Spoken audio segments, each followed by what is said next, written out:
Alhamdulillah, wa salatu wa salam ala rasulillah wa ala alihi wa ashabihi ajma'in, amma ba'd. We're on an even shorter time, so we have to rush this inshallah. We stopped on hadith number 30 yesterday, correct?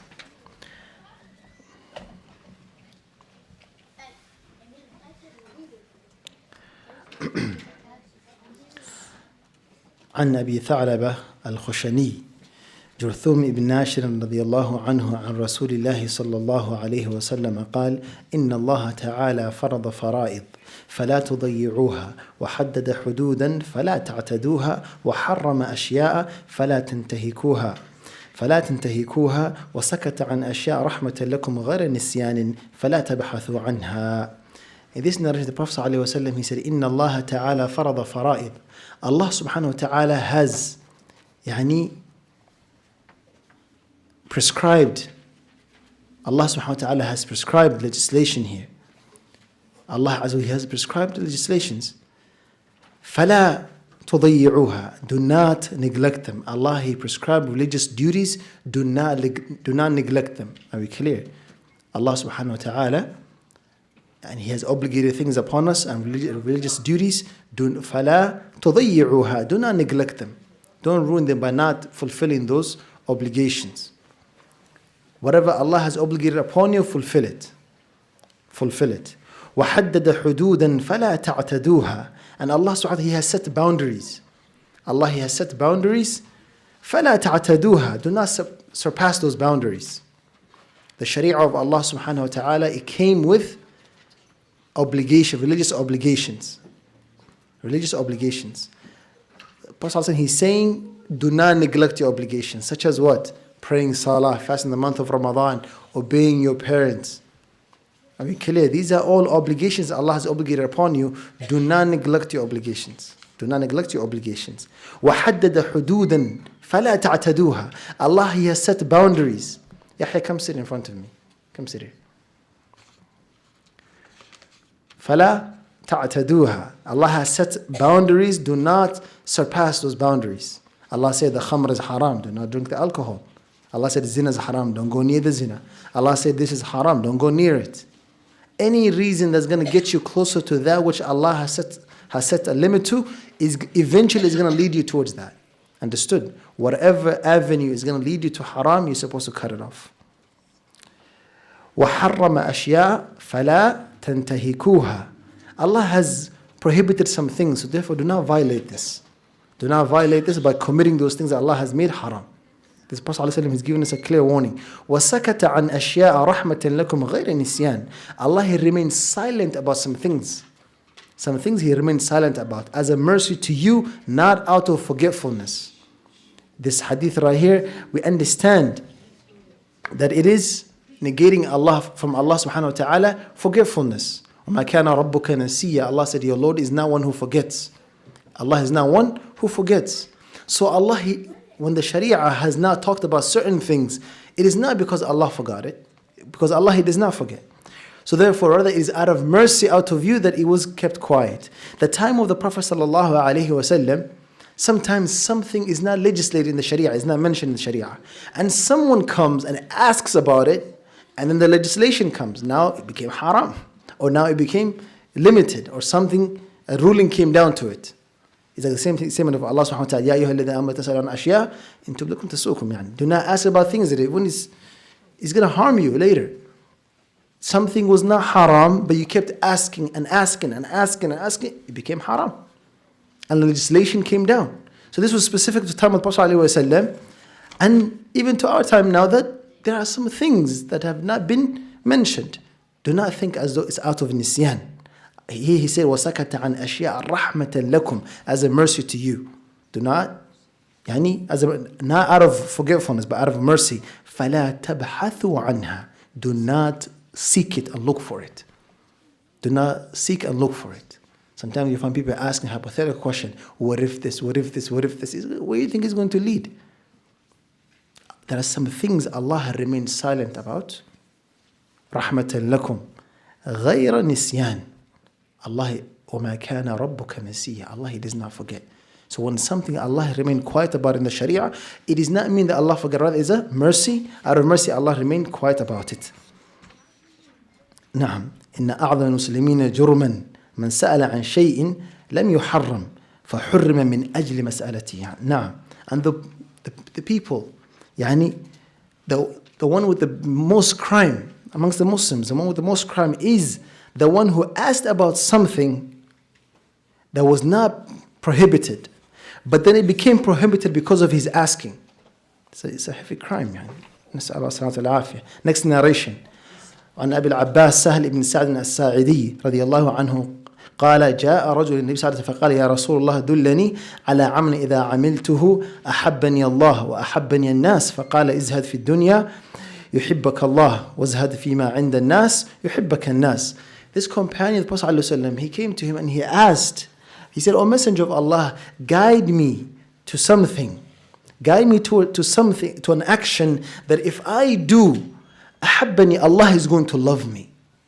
And the people are going to, وأحبني الناس, and the people are going to love me. This shows that it is okay for the person يعني, to seek the love of Allah Azza wa Jal and the love of the people. There's nothing wrong with that. The solution to seeking the love of Allah and the love of the people, it has to be shay mashru'. You cannot seek the love of Allah and love of the people through avenues Allah has not legislated. Understood? Some people, they want to seek the love of Allah by celebrating the Prophet's birthday. Why? Because Allah loves His Messenger. They want to attain the love of Allah by doing extra things and adding to the ibadat. Such as what? The one man who said, the three men, one he said, I'm going to fast, I'm not going to break it. I said, I'm going to stay up the Qiyamul Layl, I'm not going to sleep. I want to say, I'm not going to marry. What did the Prophet say to them? فَمَنْ رَغِبَ عَنْ سُنَّتِي فَلَيْسَ مِنِّي. Why? Because the Prophet, he fasts, he breaks, he sleeps, and he prays and he sleeps. And he marries.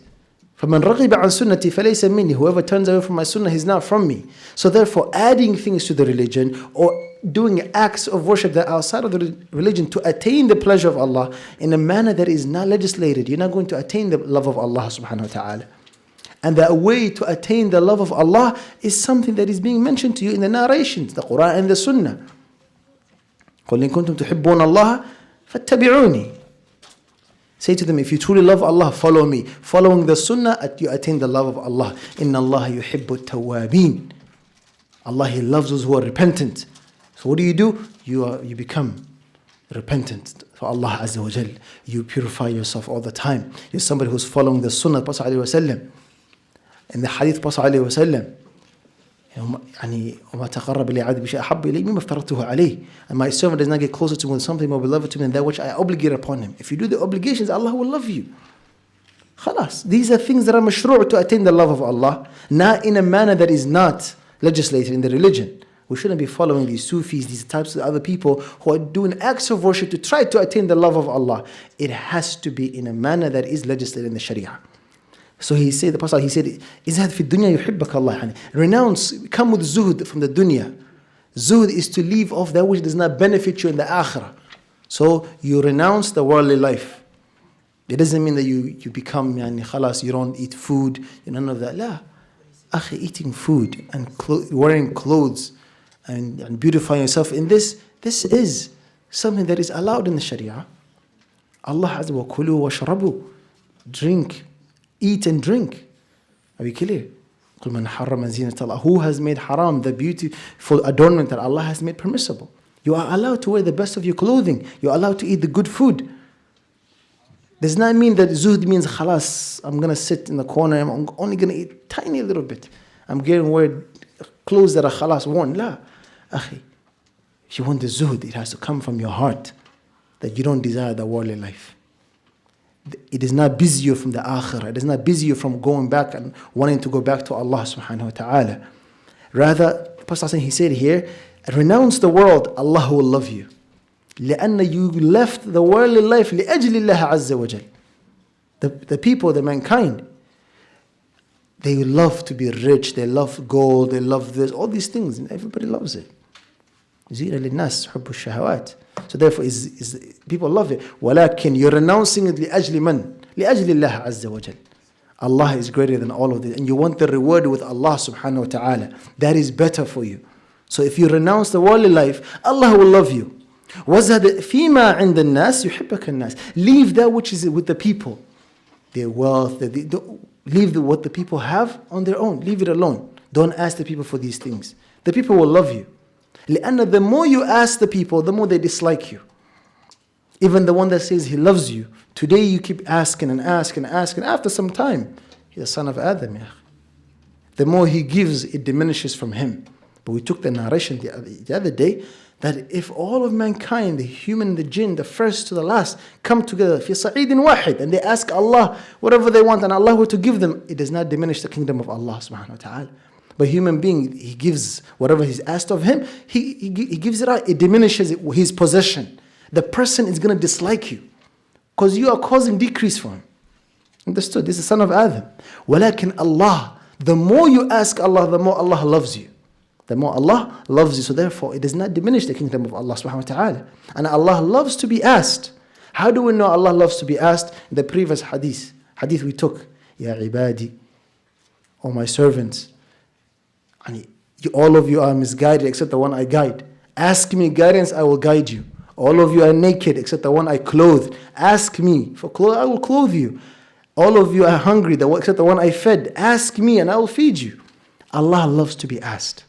Allah loves to be asked. So therefore you ask Allah all the time. And every rak'ah where you say, إِيَّاكَ نَعْبُدُ وَإِيَّاكَ نَسْتَعِينَ, you are alone, we worship you alone, we seek for help. Then you say, إِهْدِنَا الصِّرَاطَ الْمُسْتَقِيمِ, guide us to the straight path. Every rak'ah you are asking Allah something. Understood? So we have to learn to ask only Allah subhanahu wa ta'ala. The next narration, عن أبي سعيد سعد ابن سنان الخدري رضي الله عنه أن رسول صلى الله عليه وسلم قال لا ضرر ولا ضرار. Prophet ﷺ, he said there is no harm, no reciprocating harm. What is the difference between the two? You are not, the Sharia prohibits you from harming someone unintentionally and intentionally. Sometimes a person can harm you intentionally or unintentionally. But to reciprocate harm, this is intentional. He did this to you, I'm doing this back to you too. You're reciprocating harm all the time. This is not allowed. وَالضَّرَرُ يُزَالِ, يعني harm is to be removed. Understood? So therefore, if somebody causes you harm, idfa' billati hiya ahsan. Fight the evil with that which is good. Fight the evil with that which is good. You always want khair and islah in these matters, not to cause further fasad.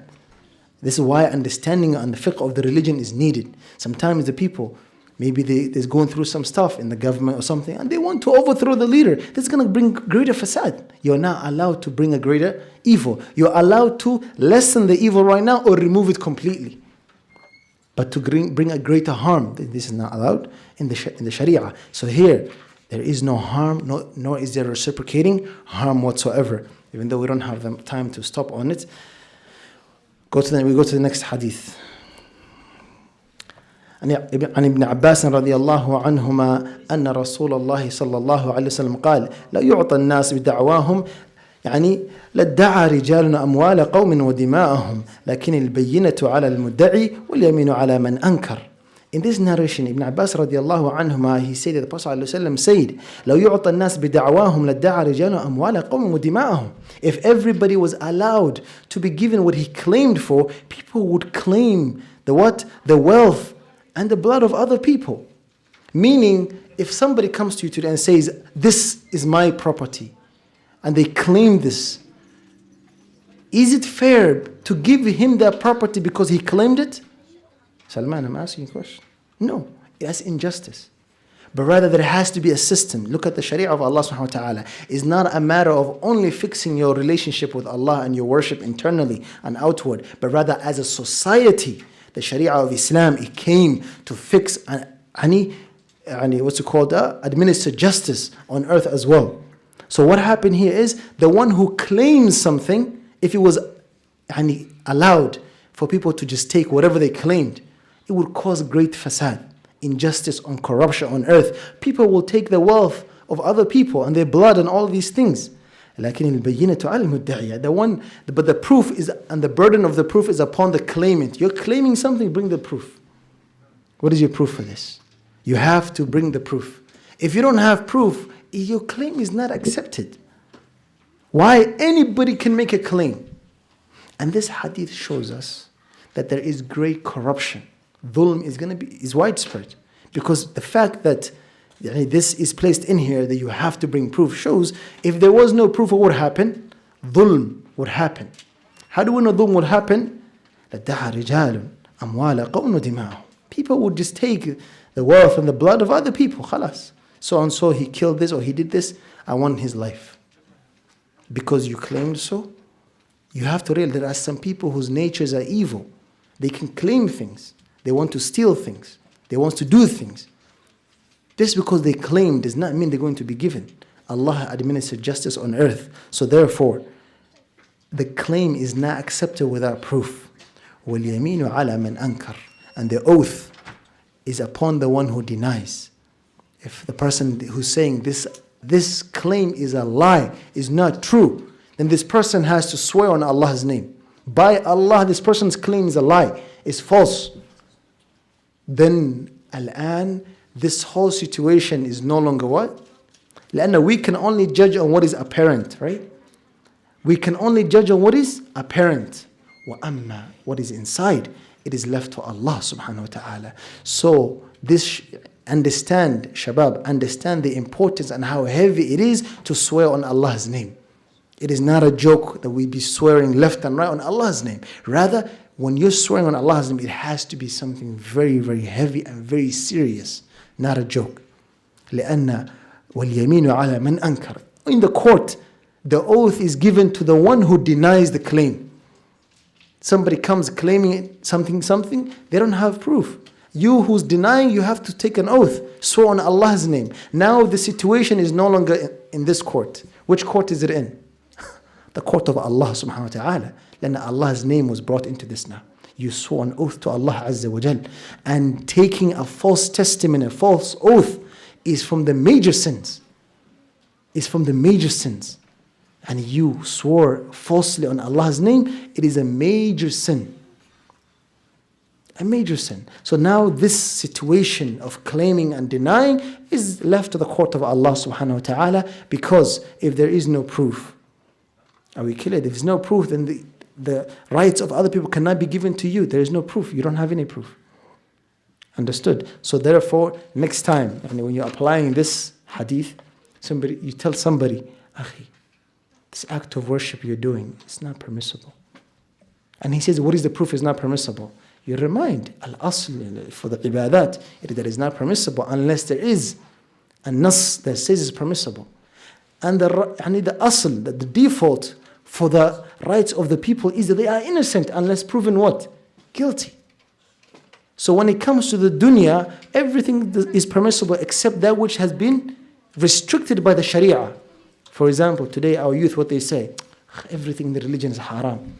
That's a lie. That is a lie. It's a lie because you have been told in this dunya, eat and drink whatever you want, except that which has been made haram. Khamr, pork, what else? Predatory animals. They have fangs and claws and stuff. What else? Dead animals. Okay? The dead animals. What else? Oh, drinking blood.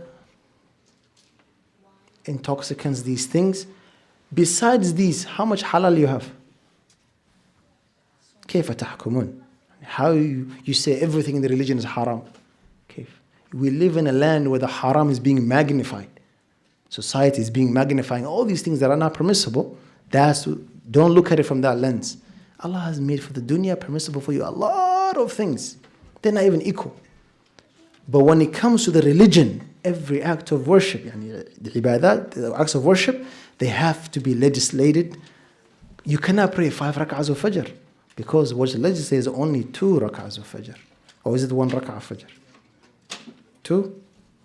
It's 2 rak'ahs of fajr. Are we clear? So when it cut the proof, sometimes the people, Ahlul Bid'ah, they say, what is the proof this is not allowed? We say, Shaykh, the asl for the ibadah is that it's not permissible unless there's a legislation that makes it permissible. Where did you get this act of worship from? Where did it come from? Is it in the legislation? No. But when it comes to the dunya, then everything is permissible except that which has been restricted. So when you come to somebody and say, this dish is not permissible for you to eat. What is the proof it's not permissible to eat? The asl of it that is allowed. أخي, this person كذا وكذا. What is your proof? لأن the default is this person is innocent, أخي, unless proven guilty. We don't live in a society that is guilty until proven innocent. عياذا بالله. نعم. The next hadith, Prophet صلى الله عليه وسلم, عن أبي سعيد الخدري رضي الله عنه قال: سمعت رسول الله صلى الله عليه وسلم يقول: من رأى منكم منكرا فليغيره بيده فإن لم يستطع فبلسانه فإن لم يستطع فبقلبه وذلك أضعف الإيمان. الله أكبر. The hadith about commanding good and forbidding evil. This hadith, the Prophet ﷺ, he said, من رأى منكم منكرا فليغيره بيده. Whoever amongst you sees evil, what do? There are levels now. The highest level of correcting an evil and stopping it and changing it, the highest level is to change it with your hand. And not everybody is capable of this. This one is fardul kifai. If you have the capacity to do this, such as the leaders in the countries, such as the one in your household, you're responsible for your household. So therefore, if you're able to change an evil with your own hands, you change it with your own hands.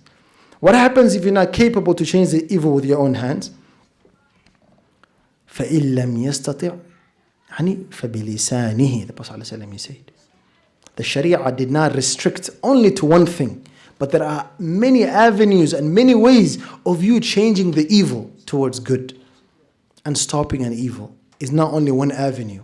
The fadl, look at the virtue of Islam, that it is, you have many avenues of fixing harm, fixing things that are wrong. He said, the Prophet ﷺ, if you're not capable to change it with your hand, then with your tongue, which is also a fardul kifai, fardul kifai here, which is a communal obligation, meaning it's not mandatory on everybody. Who is it mandatory on? The people of knowledge. Ahl ilm.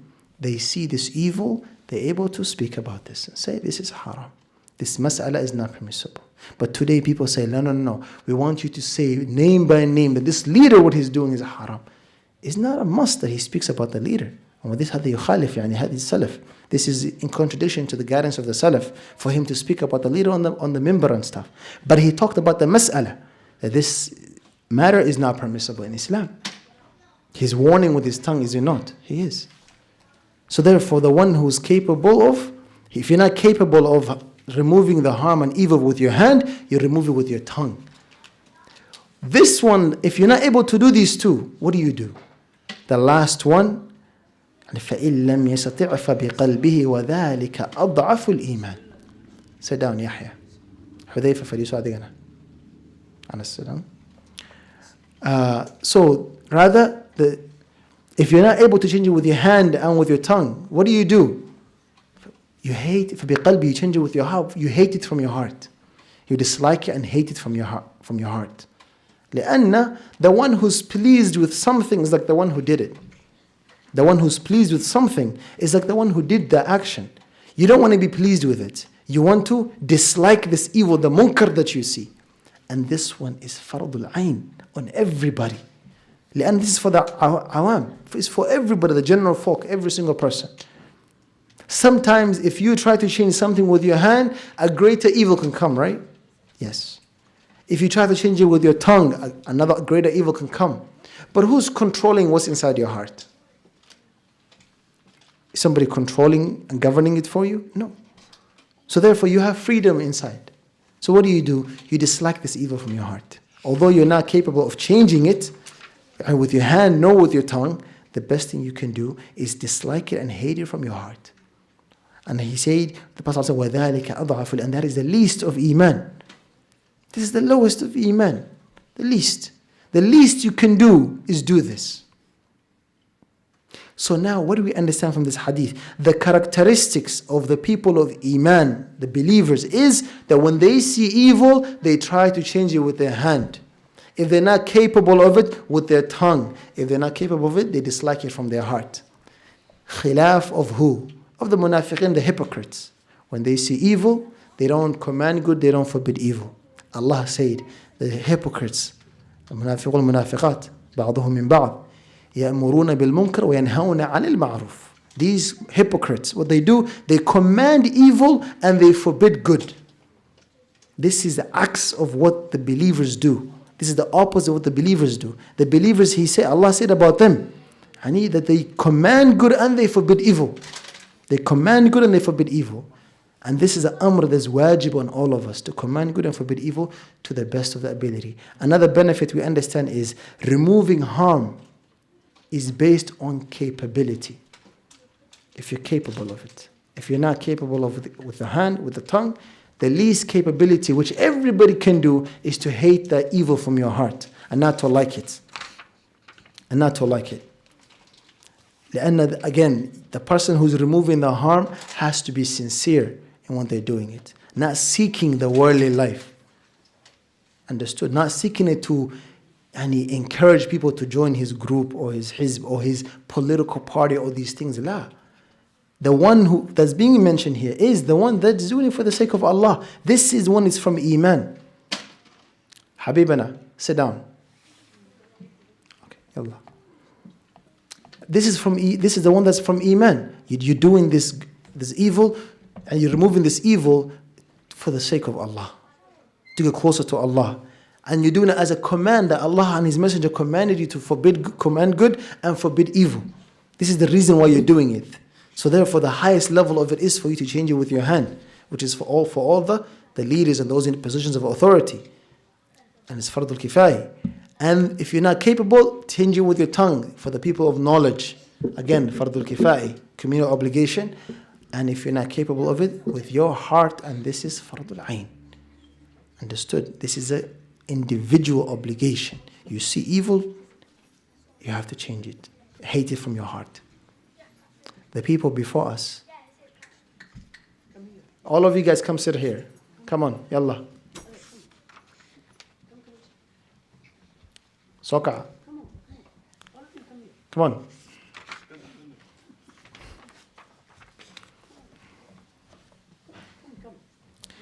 Now, so the people before us, Bani Israel, but some of the people before us, what happened? The people of the book before us. Some of them, they got cursed because of what they used to do.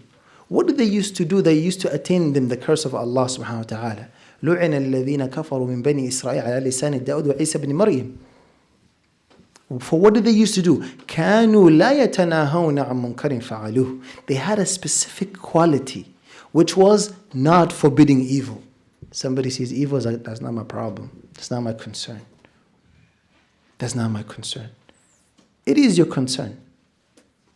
It is your concern. Allah stated, وَاتَّقُوا فِتْنَةً لَا تُصِيبَنَّ الَّذِينَ ظَلَمُوا مِنْكُمْ خَاصَّةً.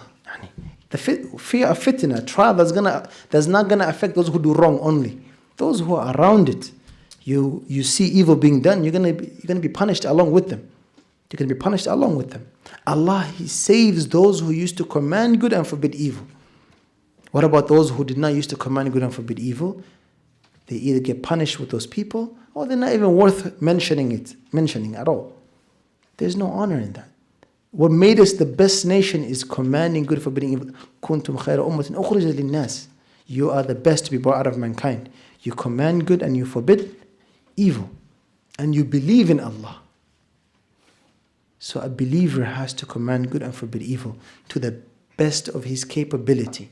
Why? There is no obligation in the absence of capability. If you're not capable of doing something, there's no obligation on it. Understood? وآخر دعوانا أن الحمد لله رب العالمين وصلى اللهم وسلم على نبينا محمد وعلى آله وصحبه أجمعين سبحانك اللهم بحمدك أشهد أن لا إله إلا أنت أستغفرك وأتوب إليك. We'll continue and finish the book tomorrow inshallah after Asr. Don't make sure we come here on time so we can start immediately after Asr and finish right before Maghrib so you guys can have some time as well. Barakallahu fikum wa jazakumullah khairan. And make sure you guys leave the place the way you found it. Yani clean up the masjid. Jazakumullah khairan. I see a lot of paper being cut and thrown in place. Jazakumullah khairan.